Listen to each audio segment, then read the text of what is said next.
ചൂട് കലക്കുന്ന ഈ സാഹചര്യത്തിൽ ലോകത്ത് മഞ്ഞപ്പിത്തം പിടിമുറുകുകയാണ്. ഓരോ ദിവസവും 3500ഓളം പേര് മഞ്ഞപ്പിത്തം ബാധിച്ച് മരിക്കുന്ന സാഹചര്യം എന്നാണ് ലോകാരോഗ്യ സംഘടന നൽകുന്ന മുന്നറിയിപ്പ്. ചൈനയിലാണ് ഏറ്റവും കൂടുതൽ രോഗബാധിതരുള്ളത്.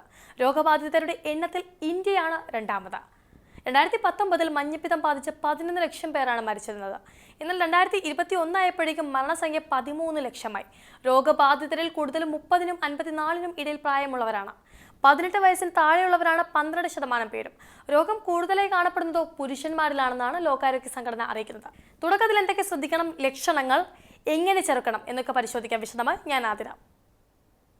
2030 ആവുമ്പോഴേക്കും രോഗം നിർമ്മാർജ്ജനം ചെയ്യേണ്ട പ്രവർത്തനത്തെക്കുറിച്ചും ലോകാരോഗ്യ സംഘടന റിപ്പോർട്ടിൽ വ്യക്തമാക്കുന്നുണ്ട്. മഞ്ഞപ്പിത്തം ബാധിച്ച് മരിക്കുന്നവരിൽ 83% പേരും ഹെപ്പറ്റൈറ്റിസ് ബി ബാധിച്ചവരും 17% പേരും ഹെപ്പറ്റൈറ്റിസ് സി ബാധിച്ചവരുമാണ്. Bangladesh, China, Ethiopia, India, Indonesia, Nigeria, Pakistan, Philippines, Russia, Vietnam രാജ്യങ്ങളിൽ 3-ൽ 2 രോഗബാധിതരുമാണ് ഉള്ളത്. Hepatitis A, B, C, D, E എന്നിങ്ങനെയുള്ള വകഭേദങ്ങളാണ് ഉള്ളത്. എ എന്നിവ മലിനമായ കുടിവെള്ളം, ആഹാരം എന്നിവ വഴിയും ബി, സി, ഡി രക്തം, ശരീരസ്രവങ്ങൾ എന്നിവയിലൂടെയുമാണ് പകരുന്നത്. ഹെപ്പറ്റൈറ്റിസ് ബി, സി എന്നിവയ്ക്ക് എതിരെയാണ് ഏറ്റവും കൂടുതൽ ജാഗ്രത പാലിക്കേണ്ടത്. 2022 മാത്രം ഇന്ത്യയിൽ 350 ലക്ഷം ഹെപ്പറ്റൈറ്റിസ് ബി, സി രോഗബാധകളാണ് സ്ഥിരീകരിച്ചിരുന്നത്. 2022 2.98 കോടി ഹെപ്പറ്റൈറ്റിസ് ബി രോഗികളും 55 ലക്ഷം ഹെപ്പറ്റൈറ്റിസ് സി രോഗികളുമാണ് രാജ്യത്ത് ഉണ്ടായിരുന്നത്. മൊത്തം രോഗികളുടെ 27.5% ചൈനയിലും 11.6% ഇന്ത്യയിലുമെന്നാണ് കണക്കുകൾ വ്യക്തമാക്കുന്നത്. തുടക്കത്തിലെ തന്നെ ഇത് ശ്രദ്ധിക്കേണ്ടത് അത്യന്താപേക്ഷിതമാണ്. ഹെപ്പറ്റൈറ്റിസ് ബി, സി എന്നിവ നേരത്തെ കണ്ടെത്തി ചികിത്സിച്ചില്ല എന്നുണ്ടെങ്കിൽ സിറോസിസ്, കരളിലെ ക്യാൻസർ എന്നീ രോഗങ്ങൾക്കും ഇടയാക്കും. ബി, സി രോഗബാധിതരിൽ രോഗലക്ഷണങ്ങൾ പ്രകടമാകാൻ ദീർഘനാളും വേണ്ടിവരും. രോഗലക്ഷണങ്ങൾ പ്രകടമല്ലെങ്കിലും വൈറസ് ബാധ കരളിന്റെ പ്രവർത്തനത്തെ സാരമായി തന്നെ ബാധിക്കും. ഈ സാഹചര്യത്തിൽ രക്തപരിശോധന നടത്തണം. HIV-ക്ക് സമാനമായ പകർച്ചാരീതിയാണ് ഹെപ്പറ്റൈറ്റിസ് ബി, സിക്കുമുള്ളത്.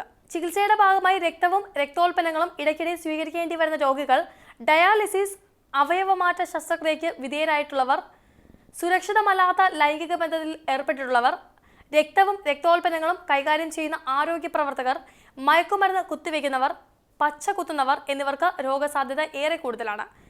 വെള്ളത്തിലൂടെയും ആഹാര സാധനങ്ങളിലൂടെയുമാണ് ഈ രോഗം ഒരാളിലേക്ക് എത്തുന്നത്.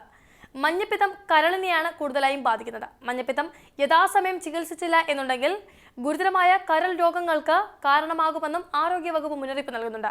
കരളിന്റെ പ്രവർത്തന തകരാറുകൾ മൂലം ബിലിറൂബിൻ രക്തത്തിൽ കൂടുന്നതാണ് മഞ്ഞ നിറത്തിന് കാരണമാകുന്നത്. കരളിന്റെ പ്രവർത്തനത്തിൽ തടസ്സം നേരിടുമ്പോൾ പിത്തരസം പുറത്തു പോവാത്തത് മഞ്ഞപ്പിത്തത്തിന് ഇടയാക്കുന്നുമുണ്ട്. ശരീരത്തിലെ ഏറ്റവും വലിയ ഗ്രന്ഥിയാണ് കരൾ എന്ന് നമുക്കറിയാം. ഒരു വ്യക്തിയുടെ പൊതുവായ ആരോഗ്യ പരിരക്ഷയിൽ പ്രധാന പങ്കുവഹിക്കുന്ന ധാരാളം കർമ്മങ്ങൾ കരൾ നിർവഹിക്കുന്നുണ്ട്.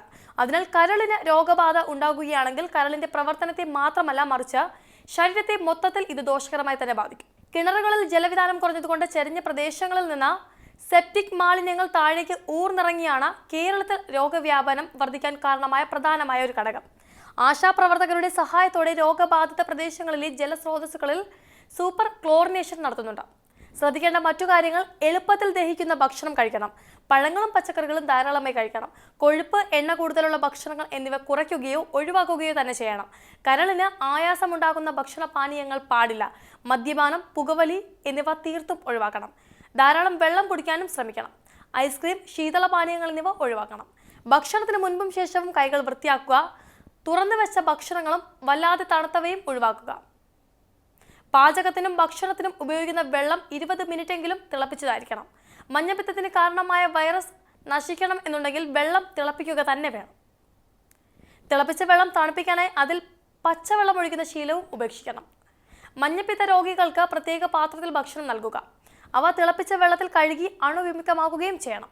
മഞ്ഞപ്പിത്ത രോഗിയുടെ വസ്ത്രങ്ങൾ അണുവിമുക്തമാക്കണം. ഭക്ഷണം കഴിക്കുന്ന പാത്രങ്ങൾ തിളപ്പിച്ച വെള്ളത്തിൽ കഴുകിയെടുത്ത് ഉപയോഗിക്കുകയും വേണം. ഈ ലക്ഷണങ്ങൾ ഉണ്ടെങ്കിൽ പ്രത്യേകം ഒന്ന് ശ്രദ്ധിക്കണം. പനിയും വിശപ്പില്ലായ്മയും ഓക്കാനവും ഛർദിയും ശക്തമായ ക്ഷീണവും ദഹനക്കേടും കണ്ണും നഖങ്ങളും മഞ്ഞ നിറത്തിലാകുന്നതും മഞ്ഞപ്പിത്തത്തിന്റെ മുഖ്യ ലക്ഷണങ്ങളായി കണക്കാക്കുന്നു. രക്തപരിശോധനയിലൂടെ മാത്രമേ രോഗനിർണയം പൂർണ്ണമായും സ്ഥിരീകരിക്കാൻ സാധിക്കുകയുള്ളൂ. സാധാരണയായി രോഗാണു ശരീരത്തിലെത്തി 2 ആഴ്ചയോളം കഴിഞ്ഞാണ് രോഗമുണ്ടാകുന്നതെങ്കിലും ചിലപ്പോൾ ഒരാഴ്ച മുതൽ തന്നെ 3 ആഴ്ച വരെയും ഈ ലക്ഷണങ്ങൾ കണ്ടേക്കാം. രോഗബാധിതർ കൂടുതലുള്ള രാജ്യങ്ങൾ ഏതൊക്കെയെന്ന് അറിയണ്ടേ? ചൈനയിലാണ് ഏറ്റവും കൂടുതൽ രോഗബാധിതരുള്ളത്.